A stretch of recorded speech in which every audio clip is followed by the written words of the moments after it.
Hey guys, welcome to the Unscripted Success podcast, where I invite amazing guests that have successfully taken the road less traveled. And together we take questions submitted by you, the professional community, on topics related to career and business. Today, I have my buddy Scott here. We're going to dive into some questions. Scott, how you doing?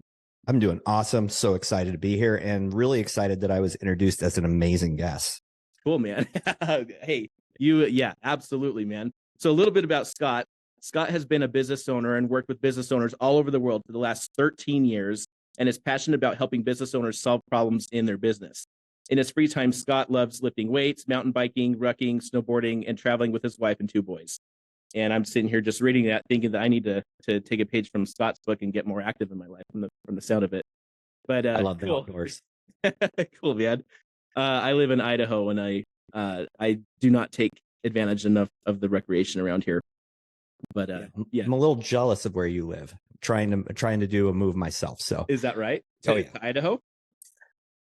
Probably Montana. Oh, you're in Montana. Yeah, you and I'm in Texas now, and I want to get to Montana. I went camping in Montana last year, and I can see why you would want to do that. Cool, yeah, for sure. Awesome. Well, are you ready to dive into some questions? 100%. Cool, man. Question 1 on this. My boss told me to work more slowly so I don't have to make my coworkers anxious. And they say I have an unusual situation where with my remote job, I typically get 25 to 30% more work done than the company's goal. And yesterday, my supervisor told me I needed to slow it down. It seems that my fast pace is affecting the team morale and making them more anxious when they see evidence of me completing more work than they do in our project management tool. I asked if I could somehow just send these project updates to my supervisor only, but I was told that since the team needs to know updates and when things are completed, that's not possible. She told me I just needed to go slower, take more breaks, and work fewer hours. And I honestly don't like this. Is there any way I can push back on this and keep my work pace without hurting or insulting my team? Scott. Woo! This is awesome. So many things popped into my head. So hopefully I can organize some of those. Yeah. First of all, I love the saying slow is smooth and smooth is fast. However, I am an incredibly fast worker. So I completely relate.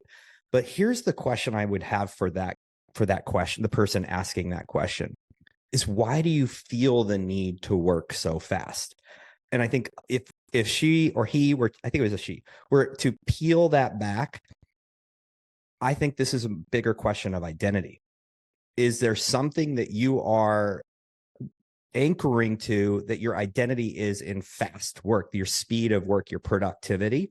And in that case, there's much deeper work that needs to happen because, hey, your boss is asking you to work less. But then on the other hand, I look at this as, most companies would be saying, this is incredible. Keep up the good work. We're going to set you as a standard. And so I'm also looking at the opposite side of the coin here, where like they have a culture problem. If they have people that are feeling at risk or something, that's a bigger, deeper culture problem within that company. And so first I would say the only thing you can control is, what is directly underneath you, which is you. Like if you were to seriously, I say this all the time, if you had a long stick and you're standing in sand and you just twirled around and drew a circle, that circle is the only thing in which you can control. That's you. That's it. That's all. So in this situation, can you control company culture? Probably not. What you can control is, why do you have that need? Or what is the underlying issue for you thinking my productivity and my speed is something I have to do? So is your who you are attached to that? Probably not, but that you may feel that. So that's my take on that one. Love it. Yeah. When I read this, like 2 things came to mind. Is like, I feel like this might be a principle of ego, but also a principle of like, there's a leadership issue here as well. So like looking at it from an ego thing, like I know myself, I tend to be a workaholic. And for me, it's this really, and I know this about myself, but it's almost like a weird status thing for me. Like it's almost fulfilling for me to know that I'm hitting like a level of achievement that maybe people in the room with me are not. And that, but then you and I both know, I think you never want to be the best person in the room, right? So like, that's, I think, something we have to remind ourselves, whether we're employees or whether we're business owners or whoever we are, like it's important to not let that ego drive you so far to like intimidate or offend people, even though it's not intended in this scenario. And you're exactly right. And this is something that I dealt with. So I was contracting in late 2000, like 18, 17, 18, 19. I was doing contract work, and the guy that I was working for was like, "Hey, Scott, you work too much." So I've had this happen. He's like, "You work too much." I'm like, "Dude, like I'm contracting for you. You're paying me a monthly retainer and I'm doing the work, yet you're saying I'm doing too much." And he was right. So at one point he called me and he said, "Hey, look, you are really quick to respond to everything we ask and everything everybody else asks." I said, "Yes, I really value getting stuff done. I am the get stuff done guy." And that's something I've had to work through. I am no longer the get stuff done guy. I'm the leverage guy. I'm going to figure out how to gain leverage. So he said, "Here's what I want you to do. When I ask you to do something, or anybody on the team asks you to do something," and then I was also customer facing, "or a customer asks you to do something, you're not going to respond or even knee jerk for at least 24 hours. I was like, "What?" And he's like, "Well, for starters, you trained us to expect things immediately, and it's actually affecting our ability to problem solve ourselves." And that was the beginning of my journey of stepping out of and playing with this experience of stepping away a little bit, let things work themselves out. And then I put a personal operating system in place, which I know that's kind of like, whoa, wait, what are you talking about? But I put a personal operating system in place where I captured everything, like I vaulted it, but it wouldn't be in my to-do list. Mm-hmm. And so then I would go back and look at all these things that came across my desk. And in 24 hours, I'm like, throw that one away, throw that one away, throw that one away, throw that one away, throw that one away. And I started to count the amount of hours that I would have worked on frivolous stuff. And so putting systems into place and understanding that you actually might be more potent by slowing down a little bit. Love it. Yeah. It's interesting because like something I recognized before I started my businesses was that what keeps me at a company is the company's ability to keep me engaged. And I know to some people that might sound weird, right? But that was like whenever I interviewed for a new job and I get the lame question, where do you see yourself 5 years? Like, what's your long-term plan? My response was always wherever, like I'm going to be doing wherever I'm most engaged. And a lot of employers love that answer, by the way. But like that's what I recognize about myself. So I can see in this individual in particular where it seems like they like the hustle, they like that engagement, not to show up anyone else, but just to satisfy their own drive almost. And so going back to so I can recognize that. I don't think there's anything wrong with that. But obviously in a team setting, you have to be conscious of like what you're doing. And if your company is actually giving you license to not work so much, then there might be somewhere that calls into question your work-life balance almost. Like how much are you actually working, where maybe you have a family or something you could be giving more attention to, and your company is giving you permission to do it. Yeah. I would say, where is everything out of balance? What are you avoiding? There might be an avoidance technique too. Yeah. Great. Yeah. Great example. And then and then on the flip side is you have this leadership situation where, I think it's odd that I've never been at a company where they couldn't work enough. You know, like it was always, if you could do more, you're expected to, basically. And so to have a leader saying, "Hey, you need to slow it down." Normally I would give props to the leader to say, if they're recognizing this employee for overworking and doing too much, to me, that's not what the basis for their response is. You know what I mean? It's them trying to manage morale and doing it instead of addressing the insecurities of everyone else on the team. They're now discouraging their best performer. And I'm not sure if that's the way to go about it either. That's where this thing is all bass backwards. Yeah. Because like for me, I literally have team members or people on my team who work too much. And so I'm actually introducing to them, like today, I just had a talk with them. Like, I need you to stop during the workday and go for a walk. And then I also need you to plan for at least one full day off, because they're so committed. They want to do the thing. They want to be they're like this person. But that is me building the culture from my business, that I have expectations of excellence, but I also know that excellence comes with the other pieces in your life: physical activity, eating well, being hydrated, all these things. And sleeping well. So like we're literally putting those into our business structure. I want this person to work for me, right? That wrote in this letter, because like I want to help them move past that area and still produce like crazy and then have a much better life. But this is not where this person's coming from. They're coming from, I'm going to lose all these people and they're frustrated, so I'm going to manage you to handle this. So they're not actually turning into the storm, the real storm, which is all these other people and their insecurities. They're turning away and walking towards, the bright light, which is this high performing person. And they're ignoring really what needs to be taken care of. Yeah.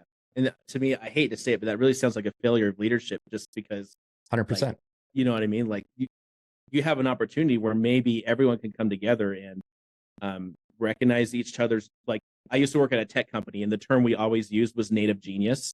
So like you have an opportunity where this leader could be recognizing everyone's native genius, and instead of encouraging the one that seems to be really at their best with it, we're discouraging them to preserve everyone else's apparent mediocre level of native genius almost. Yeah, it's crazy. The way I would be doing this and the way I do everything is somebody like that.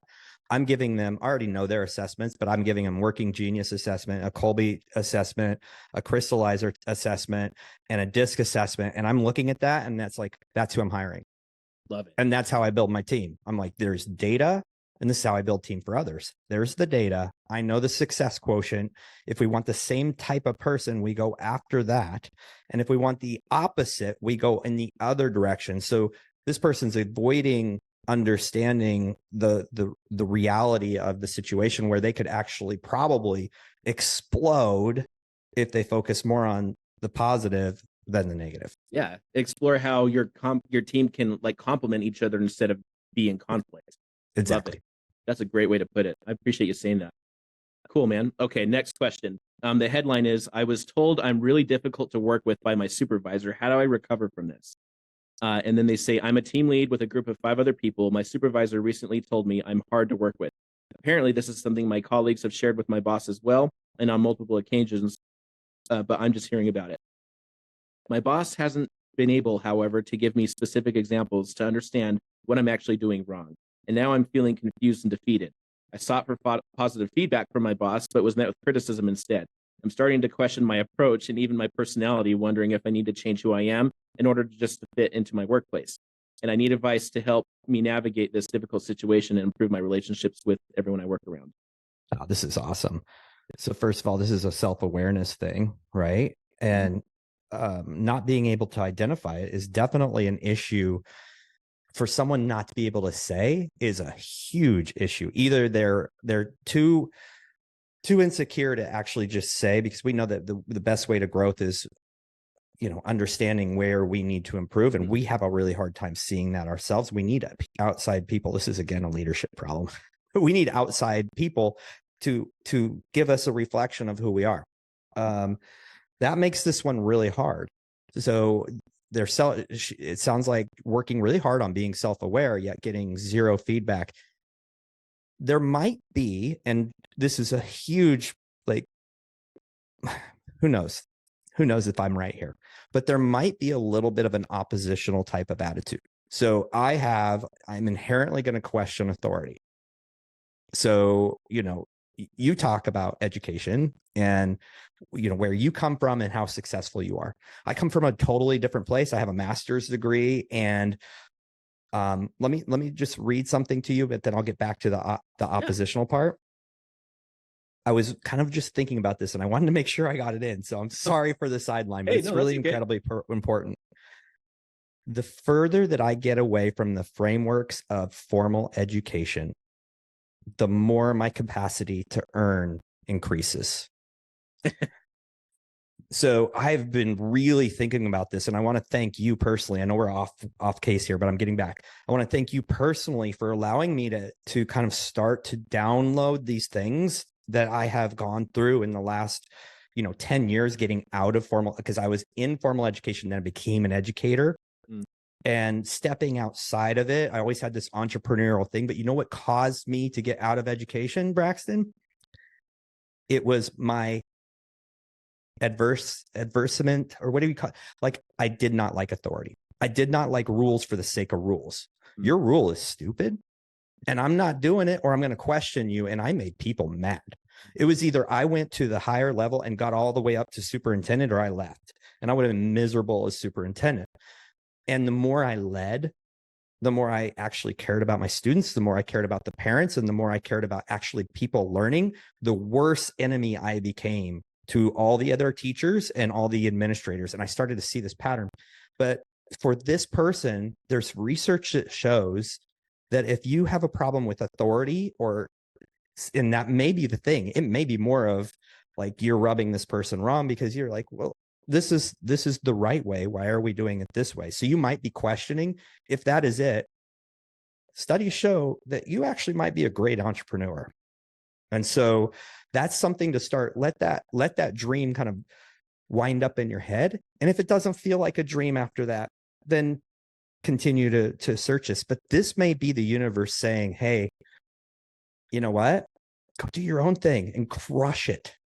That's my initial response. I don't know what you think, but that's how my brain works. That's actually, I didn't even think of it that way, but I think that is a great take on it, because like maybe what she's recognizing, I think it's what she's recognizing in herself as a severe negative that she isn't even like aware of in the workplace might be her best asset in something with starting a business or something like that.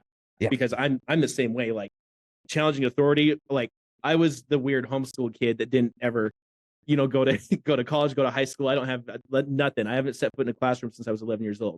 Good for you. Thank you. And like, as I got older and started questioning just what the education system is and what it's designed to do, even in my teenage years, like figuring that out, it caused me to question authority even more, because what we're promised with certain things in a society where education is built like that doesn't seem to reflect what actually happens. And so when I see, even as a teenager, when I see that contrast and see that dichotomy, it's like causes to question some things. And yeah, so like I'm sitting here thinking this person that evidently we've kind of established maybe is not self-aware, but is also struggling to get real clear feedback about what the problem is, makes you wonder how much of it is them and how much of it is the culture, to your point, of the organization as well. Right? And she might be outperforming everyone else, and that is a problem for them. Yeah, which is something you can't complain about, which is why maybe you're not getting feedback about, right? Like, yeah, she's making them uncomfortable. It would be my guess. That's a great point. I remember the last company I ever worked for, I was hired there. I was basically like their director of technical operations. And I had this big project where I was basically tasked to build an entirely new automated sales process for their sales team. And the salesperson that had the most tenure there was constantly complaining about how the whole system was broken. And I would ask them, I'd be like, well, what can you give me an example of something that happened? Like so I can replicate it and fix it. Never had an answer. Instead of like giving me feedback, she's now going to the CEO and griping about it. And then I hear, and this CEO is a very type A, fiery redhead of a woman who is probably one of the most intimidating people I've ever known in my life. Like I'm working for this. And so she comes to me and she's all upset because I'm building things that are broken. I'm not following up on it. I'm like, well, what do you want me to do? And again, no communication, still never got any feedback about what was actually broken. Going down the road, finishing up the project.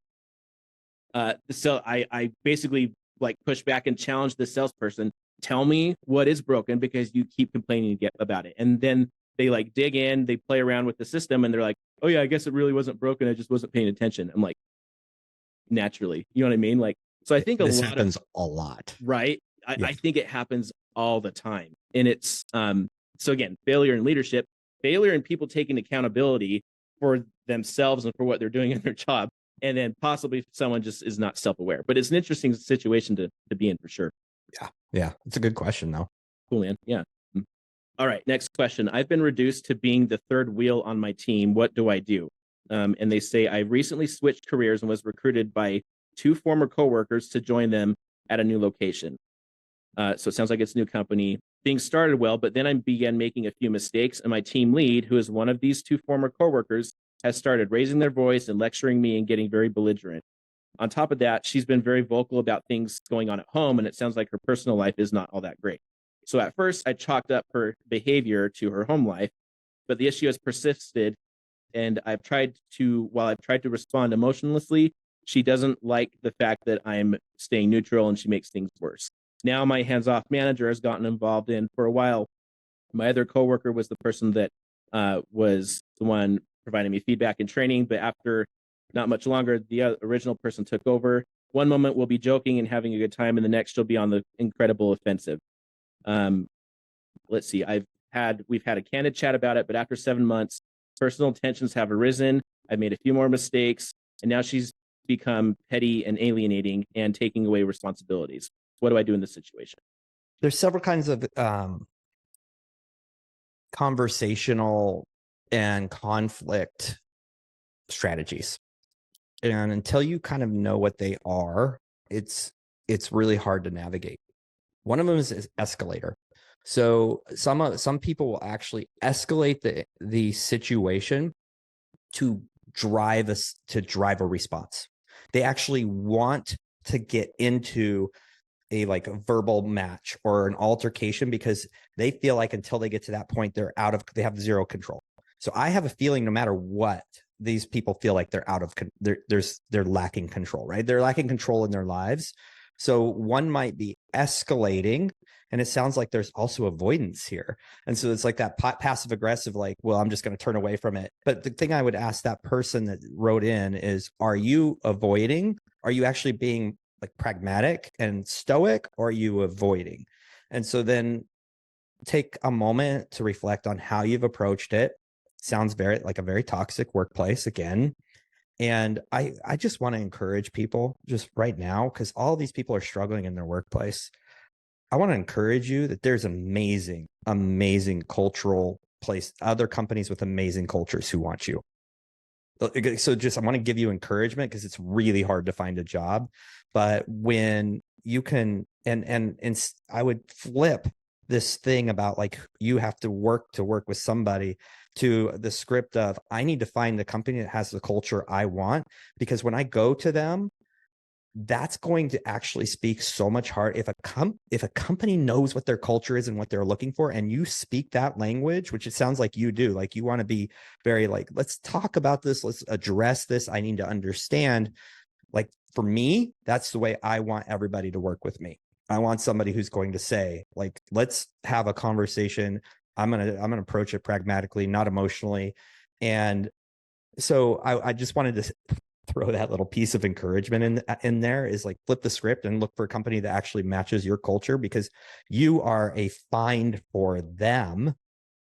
Your values are a find for them. It's not that you have to prove yourself to them. You just have to get in front of them so that they can see that and be honest.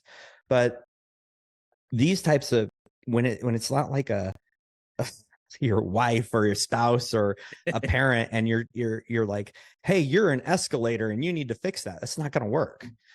And so it almost sounds toxic. And I would almost at this point say, go find a better culture. And I wish I had a better answer for that. It sounds like, from the perspective, sounds like you're doing the right thing.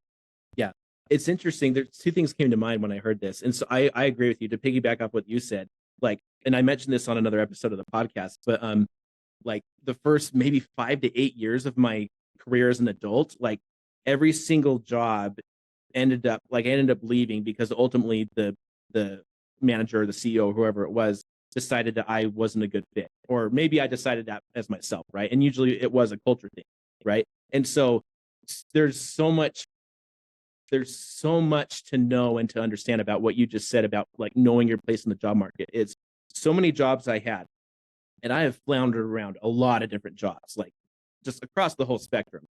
And so many jobs and so many people that I reported to in those jobs thought that I was more or less a waste of space, or that I wasn't, didn't belong there one reason or another. And it's not because I wasn't a good performer. I usually was most of the time. Maybe there was one job or two where I wasn't the greatest performer, but it was more of a personality thing, I started realizing. And so that personality issue can sometimes bleed into your work, and it can leave you feeling disinterested and things like that. And that gives an impression to everyone else working around you. And so I wonder if something like that is going on too, where maybe this person hasn't found their place in the world as well. Because something that stuck out to me was they mentioned 2 times that they've made mistakes as well. So I think it's also important to, and you made this, a comment about this some way that made me think of this, but like something I tell everyone I coach in my executive coaching program is that like so many people in the job market or even in business, they take inventory of their current skill set and try and find something that matches with it. And I'm like, nay. What you want to do is like take inventory of where it is you want to go, and then look at the milestones and the stepping stones to get there. And that way you eventually find your way out of toxic environments like this, because you have found your place. You're thinking forward 5-10 years, and you understand where you want to go. And you realize where you are at right now has nothing to do with it. It doesn't reflect where you want to go. You know what I mean?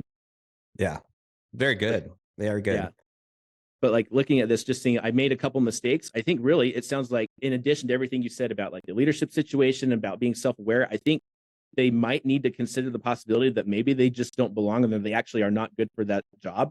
And to your point, maybe find somewhere where they're a better fit for that reason, instead of trying to drag through something and be miserable while they're doing it.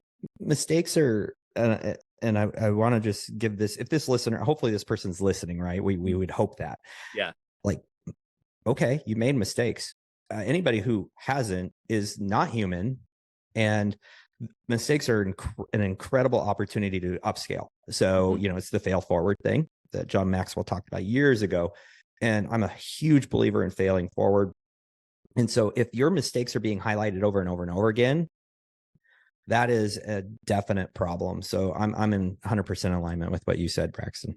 Yeah, that's a pretty good signal that obviously you're not aligned with something if the same thing keeps cropping up as an issue, right? And I mentioned this on another episode earlier, actually, and I hate to keep bringing up older episodes, but like I always think back to like, what is the biggest mistake I ever made in my job that caused me to course correct? And it's a long story, but basically I made a mistake that caused literal physical damage to some equipment, and they had to use a crane to come in and replace it. And so like, imagine showing up to work after the aftermath of that and seeing the crane, and you'd just get humbled really quick. And to me, that was my signal, like, okay, you don't belong in this job. Like, this is not what you should be doing.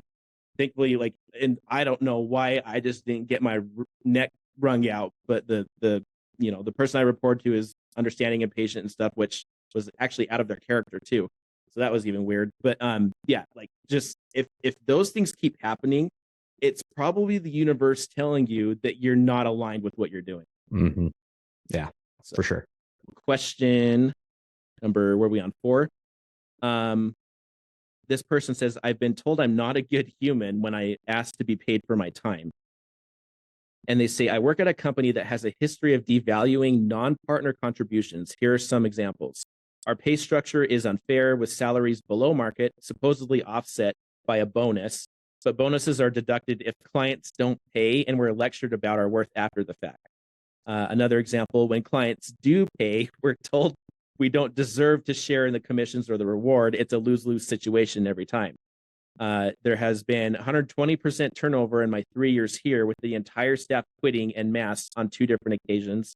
I've not received even a $1 cost of living increase in those 3 years, and the firm never gives base pay raises. And then a new employee was hired for me to train, but the time spent on training was to come out of my bonus, since I was not doing what I was normally doing. And then the end was saying, when I raised these concerns with the managing partner, all I got was a comment about not being a good human and not and being selfish. And he accused me of being short-sighted and repeatedly expressed his disappointment with me and my performance. All right. Easy. This one's so simple. I've been in these situations. I've been in these situations where I've been promised profit share or equity in the company. And then the next year it's like, well, we're still reviewing, our lawyers are still looking at it. And I'm giving an owner type input and getting a below market value response. This is worse than that. And so this is really easy. Understand your value. Make sure that you are being very introspective and seeing where you might be messing up. But if this is a cultural thing and there's mass exits, like, go. Yeah. Like, you literally just have to leave. Yeah. It's as simple as that. I've seen it's like, that's exactly like when people ask me questions like this, is literally like all you have to say is get out. Like, Yeah. what on earth are you still doing there? Can I tell a quick story? Yeah, please. All right. So it's not really a story. It's just an anecdote. So, and excuse the potty humor here, but it will give you a really good view of it. So the people are like this. They are more comfortable in really bad situations because they know the outcome. It's all known to them. And so I equate it like this, and all of you've had this experience probably, and forgive me for the rudeness of this, but you have to go to the bathroom bad, and it's going to take a moment. You're like, this is an emergency. I got to go. You find public restroom, you pop the door open, and you are hit with just the raunchiest stench. And this person's washing their hands and coming out, and you're just like, want to vomit. Like literally, it's that bad, but you do not have a choice. And in your head, you're thinking, how is that person washing their hands and walking out? Right. And so you go in and you're like just barely making it. And then when you're done, you come out and you wash your hands, and someone else comes in, and you see them with that wall that hits them, and you're like, huh, I don't notice it anymore. That's you. You're literally sitting in the outhouse smelling your own stuff, but it's comfortable because it's expected. You know what it is, and you almost don't see through it day in and day out. Now you're seeing it now. And so I'm telling you to step out of that bathroom and go find a new place to hang out. Man, that is such a good analogy. But it's true. Once we're comfortable, once we know something, we grow comfortable with it, and we become blind to how horrible it is. Relationships. This happens in relationships all the time because we stop believing in our ability to find something better, and we're so frozen in the fear of that change. And so, like, it's going to be scary as hell, but go find another place. I see this in companies too, where like I almost like we've had 15 years where it's been a trend to have like core values and a mission statement in your company. And you see this very often with like tech companies and stuff like that. And I almost cringe at it every time because so often I've seen that stuff like that gets almost weaponized. And this is one example of how it happens, right? You get so entrenched in the culture, even though it's a toxic one, but they brainwash you long enough, you get conditioned long enough to almost have Stockholm syndrome, and you're there hanging out in the stench and it's familiar, so you stick with it, right? Like I see it so often. And yeah, like the same thing, it leaves me wondering, why is this person listed off almost 10 things that is severely wrong with this company and with their leadership. And the question they're asking is, how do I navigate this so I can stay? Like, why? It's mind-boggling to me. But yeah. And that's the question. That's the question. Why she or he just needs to understand what situation there are. Step out of it for a second, look in, smell what you're really in, and then make a decision to leave. Yeah. Yeah. I mean, if you're out to lunch with like 4 or 5 of your best friends and you tell them this story, they're all going to sit there and be like, are you crazy? Why are you still entertaining this? Like, but yeah, but that whole Stockholm syndrome thing is really real. Good answer, man. Thank you. I appreciate your take on that. Last question. I took a job below my qualification level. Help. About a year ago, I relocated to a new city. I was previously a director of operations for a small firm, but wasn't prepared for the new job and how much below my qualifications I would need in order to secure a role. I applied for several jobs, and the job that I was hired for was an administrative manager role. And for context, my salary was this job compared to the previous job was about a salary of 20% less. And I was also assured that that might be the case, but I was promised I would be able to move up very quickly. The job turned out to be one where I worked tremendously hard, long hour shifts, and at the lower rungs of the organization, being someone who is new. On top of that, the role is such that you just sort of are expected to stay in your lane. So while I know I'm capable of so much more and I have the qualifications and capacity to do more, I'm very limited because of the confines of my job. The worst part is that I feel that everyone views me as only someone that is inferior to them. And I've been thinking I need to start applying elsewhere or within the company for a more fitting role. However, climbing the ladder in any organization is much harder than just moving somewhere else entirely. And they end with saying, honestly, I'm a very confident person and confident in my capabilities professionally. But I feel imposter syndrome and I feel my confidence waning as a result of this new company and how I'm being treated. What should I do? Yeah. So I think believing some lies, and that is that by moving, you'll move back in your career. And I know a very, very good career coach, and she talks ad nauseum about actually the power of the move in elevating your career. And so at this point, you took a job at a lower rung with maybe green pastures being sold. That's kind of my understanding. What saying, and the thing you have to understand right now is that they didn't value you where you were at, and they're not going to value you where you're at now. And so, what you have the choice of is, I would say, stay in your lane, do the job you're supposed to do with excellence while you're searching for another job. Because and level up. And then when you do interview, I don't know how corporate likes it, but I love it when someone says, I'll say, why are you leaving? Really, quite honestly, I have done higher level work before, and I excelled at it, and I felt good about it, and it gave me energy, and I was a huge asset to the company. And then I took a step down for promise of greener pastures, and it hasn't happened, and that's okay. I understand. You never place blame, right? That's on me for taking that lower place, but I know I have so much more to give. And so I'm looking for a place where I can actually use my talents to advance a company. So you're keeping it all like everything is my fault. I made this decision, but here is how I'm rectifying it, because I know I have more to give. Love it. So, yeah. And here's what you, Mr. Manager, you need to understand about that, right? Like here's how understand how I'm feeling because Yeah. When I worked at the tech company, I think I might have talked about this, and people that follow my content and stuff, they've probably heard me tell the story. But like the tech company I worked at, the very last job I had, I was poached from another department. And it was on the promise, like at that point, I had goals to relocate out of state, to work from home, to do certain things in my career, to have a certain role. And I was very forward thinking in achieving that. And my current manager at the time was aware of all of it. And they knew that was my goal, and they understood, and they were supporting me in it as much as they could. And in that time, for 3 months, this other department spent trying to poach me from my existing job, because I was the only other person in the company that knew a particular software that they used in that department.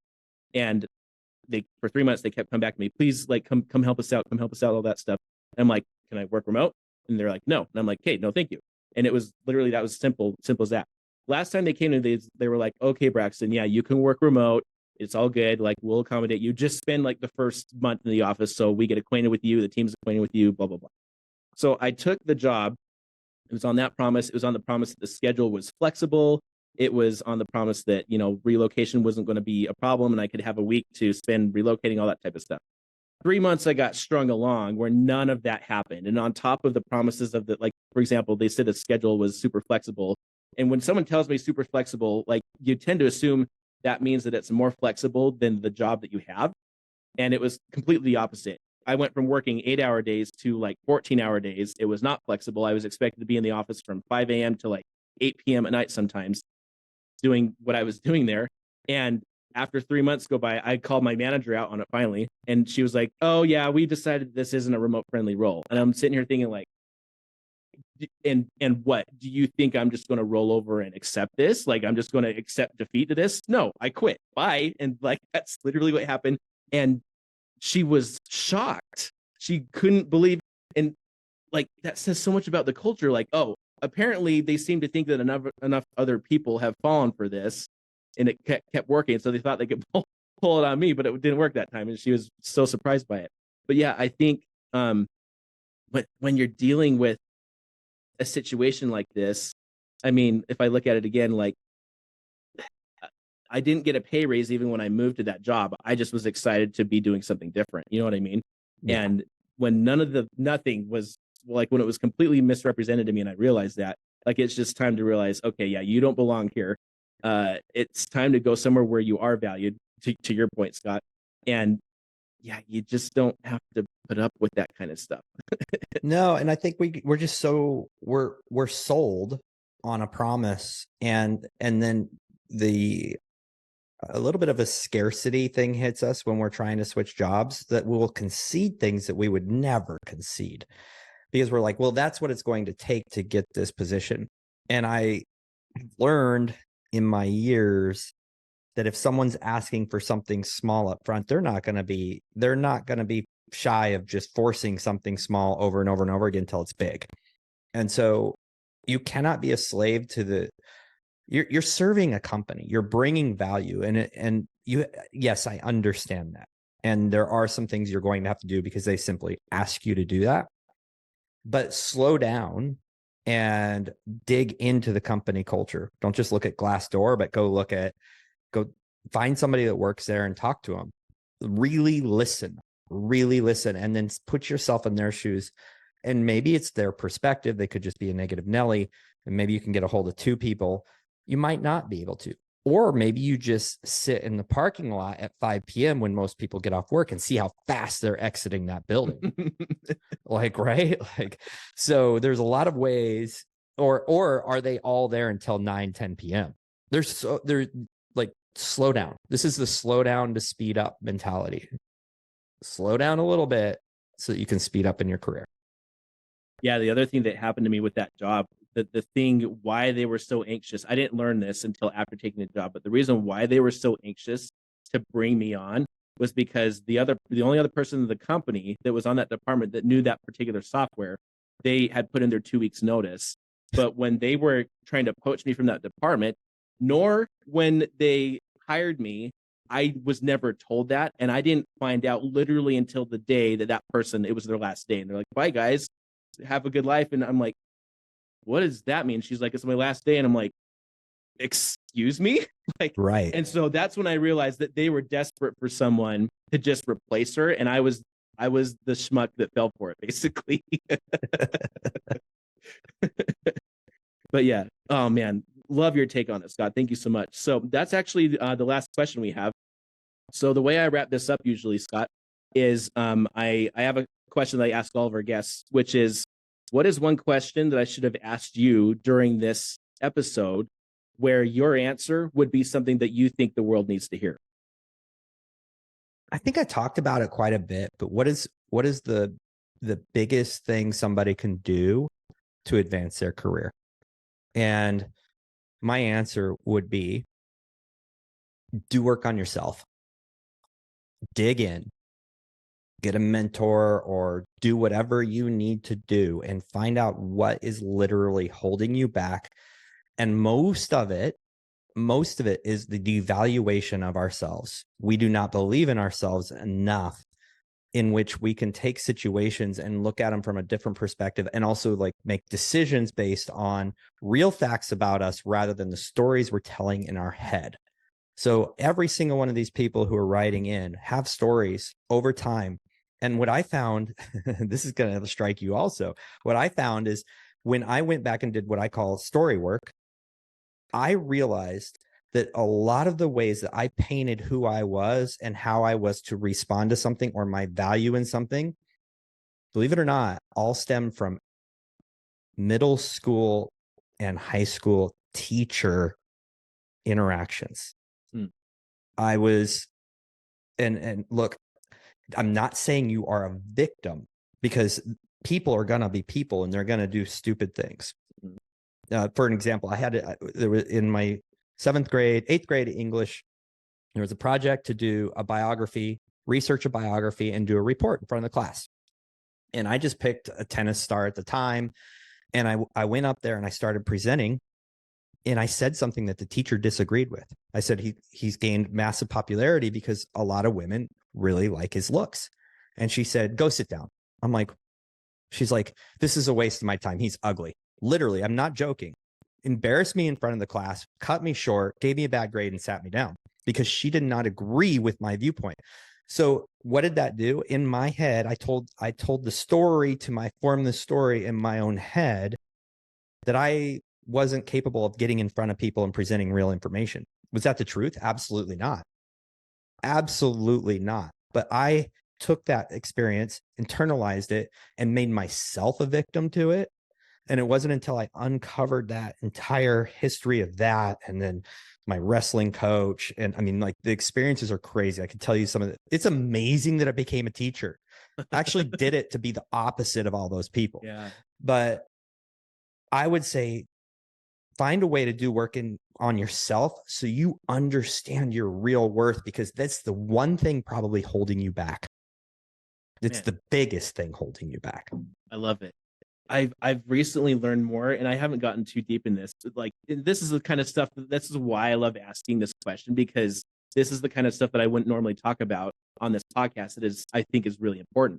And so, like, I've learned more about in the last couple of years, like, what shadow work is and stuff like that. And so, like, I think so many of our problems, whether it's professionally in our relationships or, whatever, it comes from us either refusing or not understanding the importance of just being able to look in the mirror at ourselves. 100%. You know what I mean? Yeah, that's incredible. Like, that's a really specific thing for you to recognize and see that where your life may have gone, the decisions you made could have stemmed from that one pivotal moment. You know what I mean? That's crazy. And you get 10 pivotal moments, 15 pivotal moments, 20 pivotal moments. And I underplayed it because I had amazing family life. And so I'm like, no, there's nothing wrong with me. I don't have the stories. I never did drugs. I didn't get booted out of the house. I wasn't abused. And so I'm like, everything's great. Nothing in my past has anything to do with who I am today. And that was a lie I believed. Right. And sure, I don't have those stories, but I have my own stories. And then what my brain did with them, and then they live in your subconscious. And it's just too powerful. Yeah. So I come from a family that is admittedly a bit dysfunctional, and historically there's a lot of abuse in my family on both sides. And I won't say which one, but one of my parents suffers from extreme mental illness because of it all. And to see the work required and the skills that need to surface in order to combat or address those issues, it can take that can take all forms, but also the things that happen to you as a human being, regardless of how good your life is or how good your family life is or your career, profession, or whatever. There are still things that impact us negatively and influence our behavior and our decisions, because that's what being human is. You know what I mean? And so I think it's incredible that you made the comment, like, that you recognize that even though everything else in your life was good, you shouldn't put on the rose-colored glasses and say, hey, this thing doesn't bother me. I think that's an incredible lesson to take away. Love it. Thank you so much for sharing that. That's awesome. Thanks for the opportunity to. Yeah. So that's all of our questions, Scott. So just to close up, like, where can people find you? What do you do? Like, what do you want to share with the community about yourself? So I told you I was always the get things done guy. And then I learned to leverage other people. So I am a guy that helps people leverage other people. And I happen to do it through virtual workers. I call them virtual professionals. So you can find me at Media Machine, but I live in Facebook. I'm like old. So you can find me Scott Rammage, and it's Rammage. So that's really the best place, quite honestly. You can see everything about me. I also run like a men's leadership and like growth type of group called the Brotherhood of Fatherhood. So there's a Brotherhood of Fatherhood podcast. So if you're a guy and you're into being a better guy, that's a place to hang out too. Cool. Love it. I've been gone a lot into like, what does it really mean to be masculine? You know what I mean? Yep. And all that type of stuff. So yeah, go check out the Brotherhood of Fatherhood, guys. If you're interested, I think that'd be a great resource. And Scott, thank you again for joining us. We'll catch you guys on the next episode.